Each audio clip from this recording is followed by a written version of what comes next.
જામનગર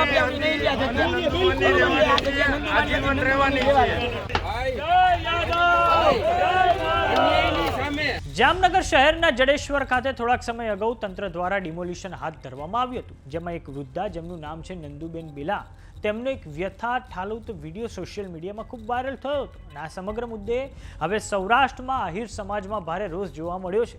આહિર સમાજના લોકોએ ભેગા થઈને નંદુબાનો આશરો એટલે કે ઘર બનાવી આપવાનો સંકલ્પ પણ લીધો છે. તો આવો જાણીએ સમાચાર વિસ્તારથી. નમસ્કાર, જમાવટ સાથે હું છું પાર્થ.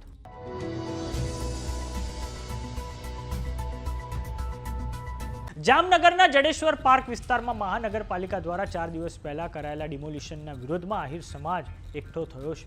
આ કાર્યવાહીમાં આહિર સમાજના વૃદ્ધ દંપતી નંદુબેન બેલા અને નારણભાઈ બેલાના આશ્રય સ્થાનને તોડી પાડવામાં આવ્યું હતું. સમાજના આગેવાનોનો આક્ષેપ છે કે ડિમોલિશનની કામગીરી દરમિયાન તંત્ર દ્વારા આ વૃદ્ધ દંપતી સાથે અયોગ્ય વર્તન કરવામાં આવ્યું હતું, જેના ઘેરા પ્રત્યાઘાત રૂપે આજે મોટી સંખ્યામાં આહિર સમાજના લોકો ઘટના સ્થળે ઉમટી પડ્યા હતા અને તંત્રની કામગીરી સામે તેમણે રોષ વ્યક્ત કર્યો છે.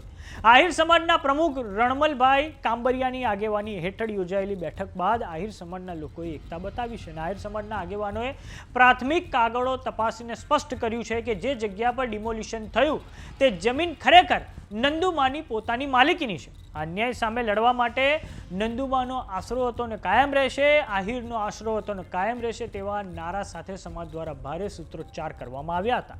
પરિવારને સંપૂર્ણ ટેકો જાહેર કરવામાં આવ્યો છે. આહિર સમાજે એક અવાજે ખાતરી આપી છે કે ભવિષ્યમાં આ મામલે કોઈ પણ કાનૂની લડત લડવી પડશે.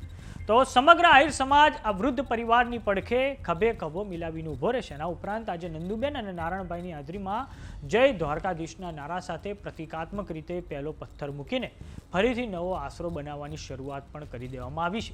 આગામી દિવસોમાં અહીં સંપૂર્ણ બાંધકામ કરીને નંદુમાને ન્યાય અપાવવા માટે હવે સમગ્ર આહિર સમાજ એકઠો થયો છે. તો આ સમગ્ર મામલે આહિર સમાજના આગેવાનની પ્રતિક્રિયા સામે આવી છે. આવો સાંભળીએ તેમણે શું કહ્યું છે. જય શ્રી કૃષ્ણ ભગવાન. જામનગર આહિર સમાજ દ્વારા આજે જે મીટિંગ આયોજન કરે છે તે મીટિંગનો મુખ્ય ઉદ્દેશ અને મીટિંગનો મુખ્ય એજન્ડા આપને બધા મીડિયા મારફતે ખબર છે. છેલ્લા 4-5 દિવસ પહેલા એક નંદુબા ના પરિવારને જે રીતે રાતોરાત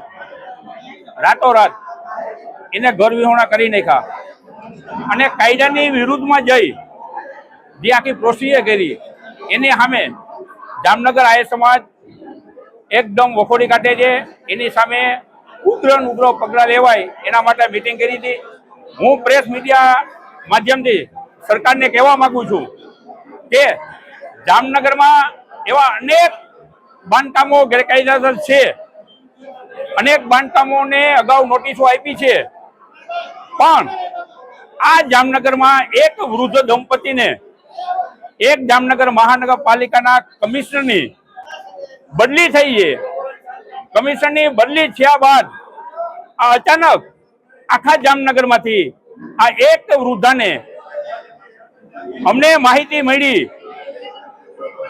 અમુ મિત્ર દ્વારા કે જામનગરના બિલ્ડર જમન ફળદુની જમીન પાછળ આવેલી હોય એ જમીનમાં આગળના રસ્તો આ લોકો રહે છે.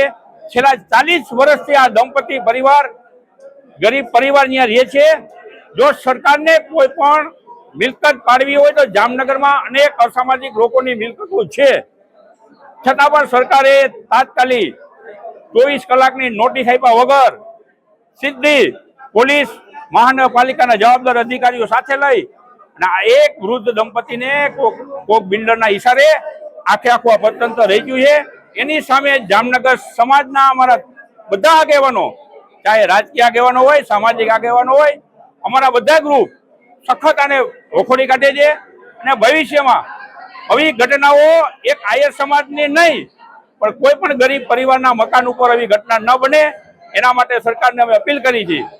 અને અમારા વતી આગામી દિવસોમાં અમે કલેક્ટરશ્રીને આયોજનપત્ર આપવાના છીએ. એક તમે વિચાર કરો, એક વૃદ્ધા માજીને કાયદા અનુસાર માજીને જો કોઈ પણ સ્ત્રીને પકડવા હોય ને લઈ જવા હોય તો મહિલા કોન્સ્ટેબલ રાખવા પડે, પણ આમાં પુરુષ કોન્સ્ટેબલો માજીને બળજબરીપૂર્વક ઉપાડી અને વેનમાં નાખે છે, આ હું યોગ્ય છે?